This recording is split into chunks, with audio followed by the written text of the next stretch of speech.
Uningá, que o futuro é aqui.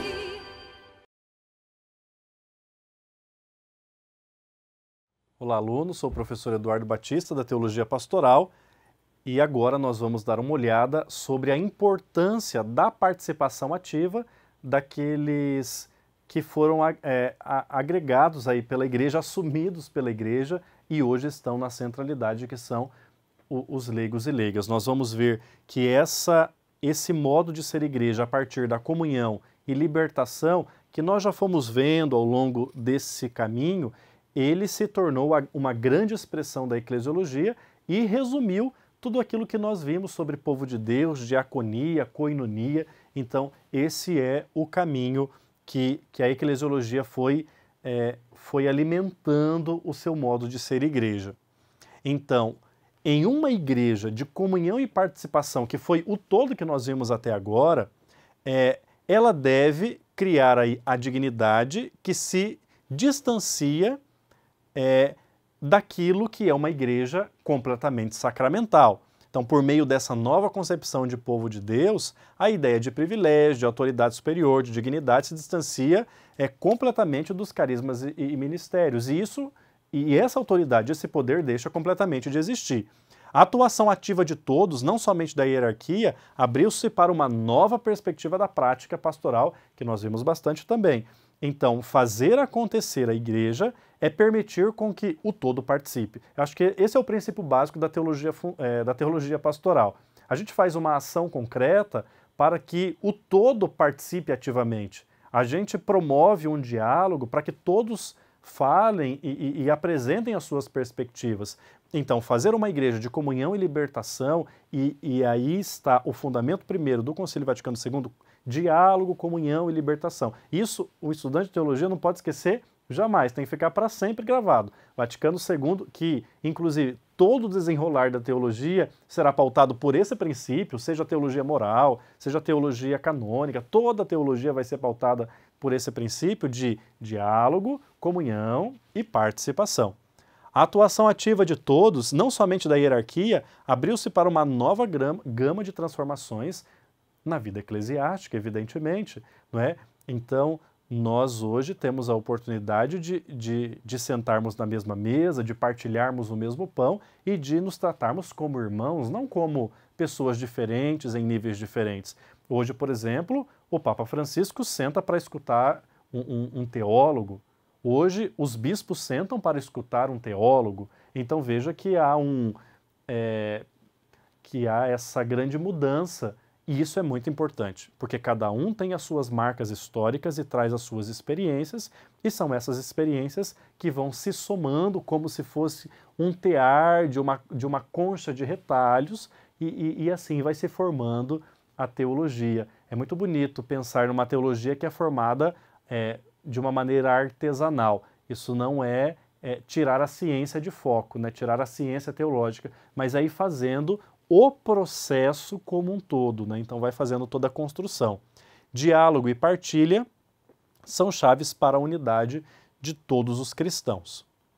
A atenção se volta para o dinamismo sócio-transformador e libertador, uma igreja de comunhão e participação, e fica a indicação de leitura mais uma vez sobre os documentos das conferências episcopais latino-americanas. Se nós pegarmos os documentos de Medellín e Puebla, por exemplo, essas palavras libertação, comunhão, participação, elas vão se repetir em quase todas as páginas. Por quê? Porque esse é o modo que a igreja quer que a gente entenda o seu ser por completo. É isso que a gente precisa ter bastante claro para fundamentar uma ação que seja eficaz. Este é um modelo pastoral muito particular da América Latina. Então, Medellín e Puebla, eles avançaram nessas reflexões e trouxeram essa grande característica para entender a totalidade do modo de ser igreja, da fé, da experiência das pessoas. Então, estudar a história da América Latina, da igreja da América Latina, é muito bonita. É uma história de libertação de um povo sofrido, um povo que lutou, um povo que acreditou e que hoje ganharam o seu espaço na igreja, por exemplo.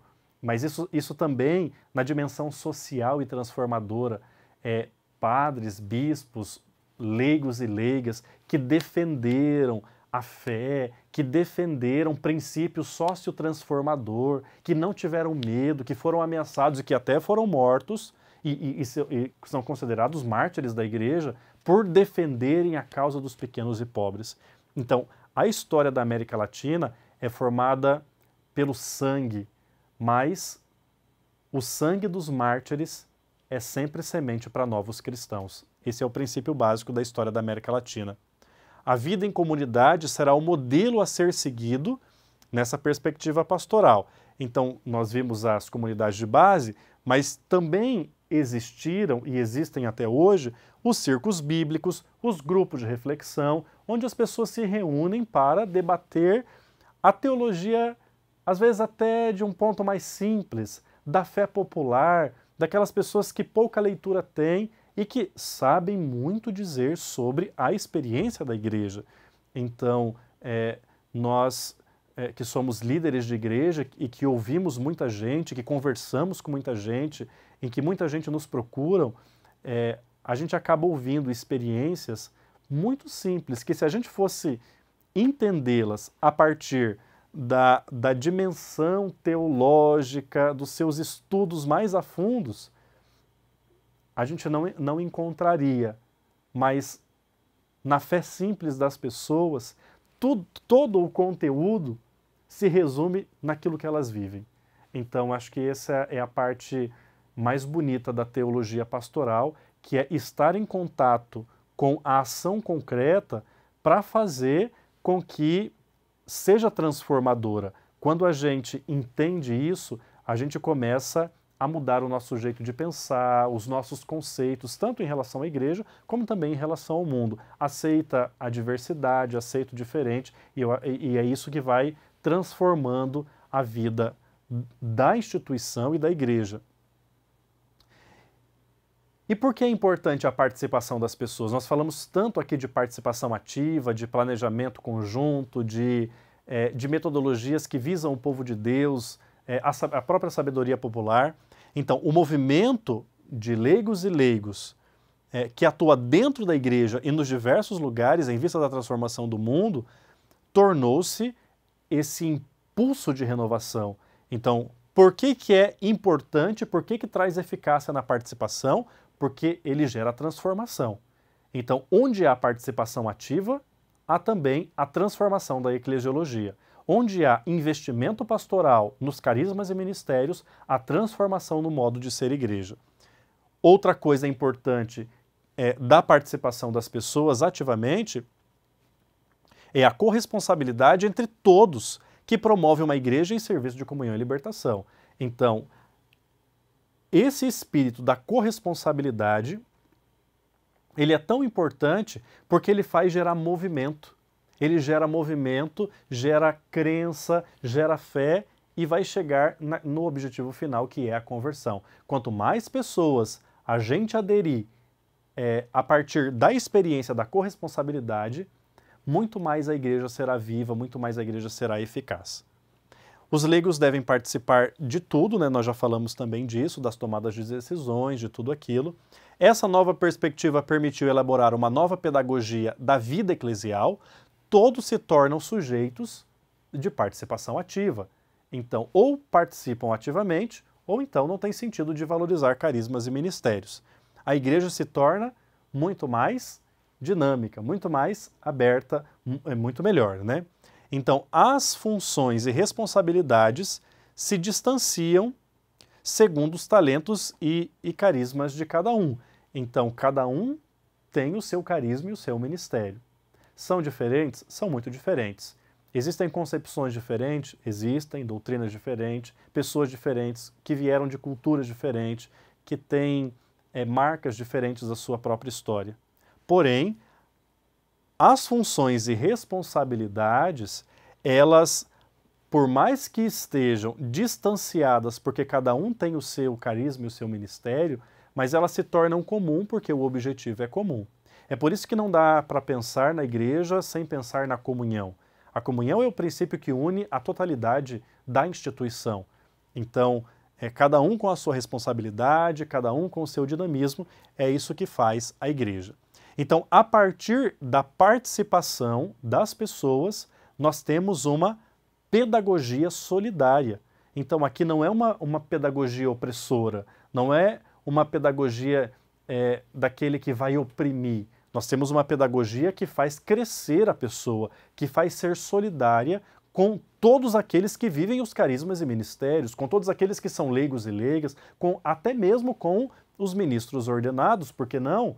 Ora, se vem para a comunhão e vem para ajudar na reflexão, nós temos muito a crescer ainda nisso, temos muito a avançar, porque a gente tem que sair bastante do nosso círculo de orgulho para entender o quanto as pessoas podem trazer coisas transformadoras para a vida da igreja. E a igreja é feita de pessoas, não é? A igreja envolve tantas pessoas, tanta gente, e quando isso é somado, nós temos uma riqueza muito grande, muito grande. Avançando assim no serviço e na corresponsabilidade que todos possuem, até mesmo dentro da sociedade. Então, por que é importante valorizar a participação das pessoas? Qual é uma grande eficácia da participação das pessoas? É que elas se sentem imbuídas e inspiradas a fazerem o seu anúncio sócio-transformador. Então, isso é importantíssimo. Quando a gente motiva uma pessoa a fazer aquilo que ela acredita, aquilo que ela quer, ela sai dali querendo transformar o mundo. E o objetivo da teologia é a transformação também social. Então, se a gente convence uma pessoa a lutar por aquilo que ela acredita, quando é uma coisa boa, uma coisa do bem, que gera o bem comum, então nós chegamos a um grande objetivo.